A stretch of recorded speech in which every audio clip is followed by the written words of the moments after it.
মাত্র একজন পরীক্ষার্থীর জন্য সকল নিয়ম মেনে এসএসসি পরীক্ষার আয়োজন করেছে গ্রিসে বাংলাদেশ দূতাবাস। দেশটিতে একমাত্র মাধ্যমিক পরীক্ষার্থী সুমাইয়া হোসেনের আদি নিবাস মাদারীপুর জেলার শিবচরে।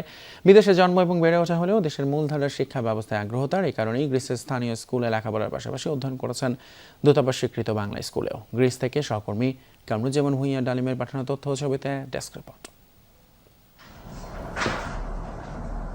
চলছে মাধ্যমিক স্কুল সার্টিফিকেট বা এসএসসি পরীক্ষা। গ্রিসের বাংলাদেশ দূতাবাস কেন্দ্রে পরীক্ষা দিচ্ছেন একজন মাত্র পরীক্ষার্থী।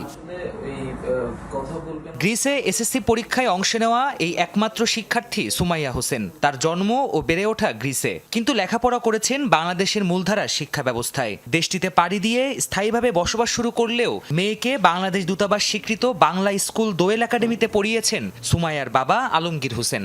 আমি খুবই আনন্দিত গ্রিস থেকে বাংলাদেশে এসএসসি পরীক্ষা দিতে পারছি। এর জন্য আমার বাংলাদেশ দোয়েল একাডেমির স্কুলের সকল শিক্ষকদের ধন্যবাদ। এটিও চাই এখানকার যত শিক্ষার্থীরা আছে তারা সবাই যেন এসএসসি পরীক্ষা দিতে পারে। সে এখানে স্কুলে পড়ে ক্লাস 9-এ এবং বাংলাদেশও এসএসসি পরীক্ষা দিতেছে। সে আশা করি অনেক একটা ভালো রেজাল্ট করবে, ভালোভাবে পরীক্ষা দিবে।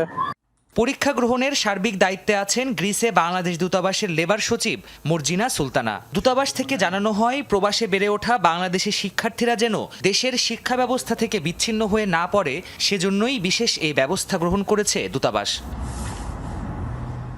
এদিকে একমাত্র শিক্ষার্থী সুমাইয়া মাধ্যমিক পরীক্ষায় অংশ নিতে পারায় আনন্দিত দোয়েল একাডেমির সভাপতি ইসমাইল হোসেন রনি ও সাধারণ সম্পাদক সাইদুর দেওয়ান। আমরা আজকে অনেক আনন্দিত।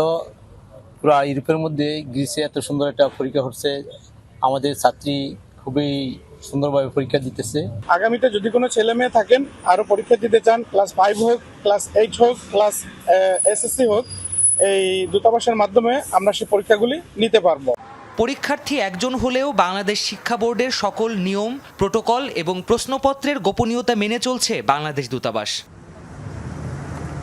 প্রাণপ্রতিম কুণ্ডু, যমুনা নিউজ।